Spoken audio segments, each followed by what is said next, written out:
여러분, 3000년도도 더 된 아주 오래된 법조항 하나가 지금 우리 마음속을 훤히 들여다보는 거울이 될 수 있다면 어떠세요? 오늘 바로 이 고대의 법률을 통해서 시대를 초월하는 인간 본성의 비밀을 함께 파헤쳐보겠습니다. 자, 다 같이 한번 상상해 볼까요? 만약에 신호등도 없고 줄을 서야 한다는 규칙도 없고 아예 그 어떤 법도 없다면 세상은 어떤 모습일까요? 과연 우리 모두가 천사처럼 행동할까요? 아니면 끔찍한 혼돈이 펼쳐질까요? 바로 이 근본적인 질문에서부터 오늘 우리의 이야기는 시작됩니다.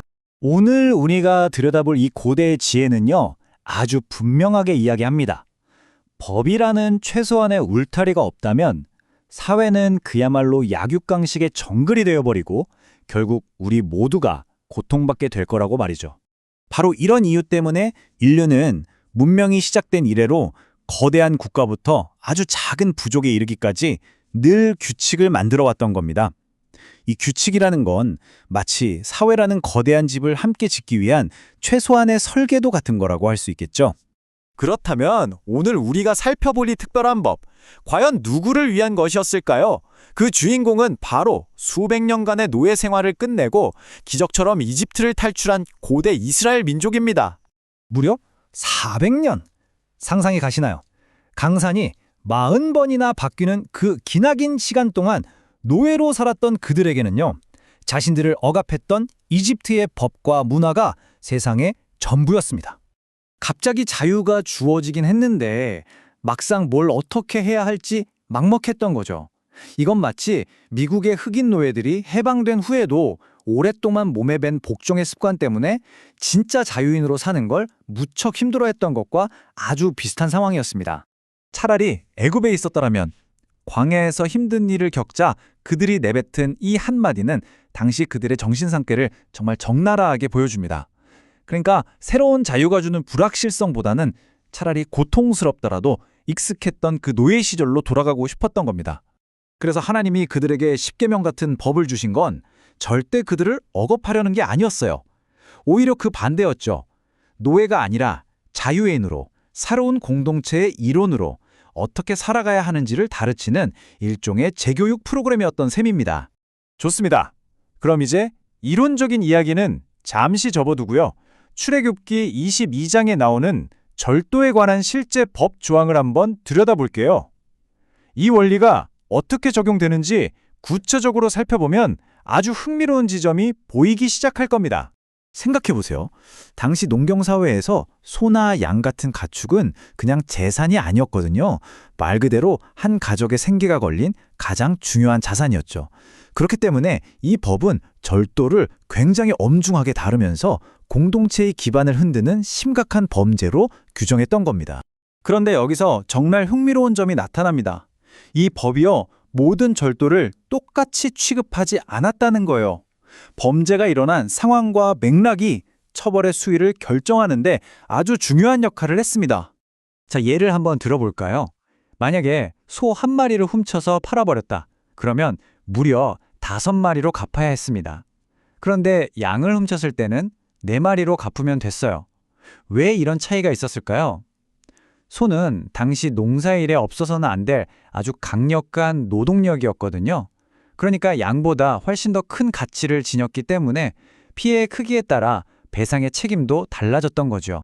시간대도 아주 중요한 기준이었습니다. 캄캄한 어둠 속에서 집에 침입한 도둑을 마주쳤을 때 주인이 그를 해치더라도 죄가 되지 않았습니다. 정당방위로 본 거죠. 하지만 환한 대낮에 들어온 도둑을 죽이는 건 상황이 달랐습니다. 이건 불필요한 살인, 즉 과잉방어로 간주되었던 겁니다. 바로 이겁니다. 이게 오늘 우리가 풀어야 할 핵심 질문이에요. 똑같은 절도, 똑같은 살인인데 왜 이런 미묘한 차이를 두는 걸까요? 이 뒤에 숨어있는 근본적인 논리는 과연 무엇일까요? 이 모든 미묘한 차이들이 뭘 보여주냐면요, 이 고대법이 가진 정말 놀라운 통찰력을 드러냅니다. 그건 바로 눈에 보이는 행위 그 자체보다 그 행위 뒤에 숨어있는 보이지 않는 마음, 그러니까 왜 그런 행동을 했는지를 훨씬 더 중요하게 봤다는 사실입니다. 그러니까 이런 거예요. 밤에 몰래 들어온 도둑은 주인을 해칠 의도가 있었을 가능성이 높지만 대낮의 도둑은 그럴 가능성이 낮다고 본 거죠. 소를 훔쳐서 아예 팔아버린 행위는 그냥 훔친 것보다 훨씬 더 계획적이고 악의적인 범죄로 간주되었고요. 이처럼 법은 범죄자의 마음속 동기를 꿰뚫어 보려고 했던 겁니다. 사실 이렇게 내면의 동기를 중요하게 여기는 생각은요, 성경 전체를 꿰뚫는 아주 중요한 가르침이기도 합니다.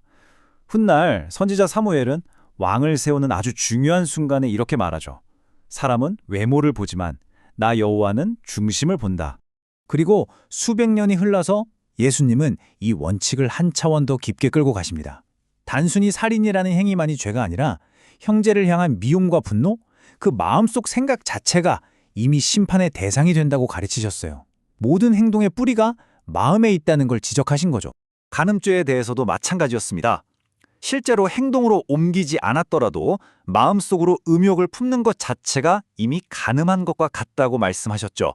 결국 모든 죄의 출발점은 바로 우리 생각과 마음이라는 걸 아주 분명히 하신 겁니다. 자, 그렇다면 만약 우리 내면의 상태가 문제라면 이 모든 걸 일으키는 가장 근본적인 원인은 대체 뭘까요? 이 모든 문제의 가장 깊은 뿌리에는 바로 탐심이라는 감정이 자리 잡고 있다고 이야기합니다. 끝없이 더 많이 갖고 싶어하는 욕망, 다른 사람이 가진 것을 내가 가져야만 행복해질 거라는 그릇된 믿음, 바로 이 탐심이 절도와 거짓말, 그리고 모든 다툼의 시작점이라는 거죠. 바로 그렇기 때문에 이 고대의 법이 우리에게 주는 진짜 교훈은 이겁니다. 더 많은 규칙과 더 촘촘한 법 조항만으로는 문제를 근본적으로 해결할 수 없다는 것. 외부의 통제가 아니라 내면의 마음의 변화가 필요하다는 것입니다. 그럼 그 탐심을 몰아낼 수 있는 유일한 방법은 뭘까요? 바로 사랑이라고 말합니다. 내 마음이 하나님과 이웃을 향한 사랑으로 가득 찰 때 다른 사람의 것을 빼앗으려는 그 탐심은 자연스럽게 설 자리를 잃게 된다는 것. 이것이 바로 시대를 초월하는 진리인 셈이죠. 3000년 전 소와 양을 훔치는 것에 대한 이 오래된 법조항은 결국 오늘 우리에게 하나의 질문을 던지고 있는 셈입니다. 바로 이렇게요. 오늘 당신의 마음은 무엇으로 가득 차 있습니까? 어쩌면 이 고대의 법은 오늘 우리 자신의 마음을 가장 정직하게 비춰주는 거울일지도 모르겠습니다. 오늘의 이야기는 여기까지입니다.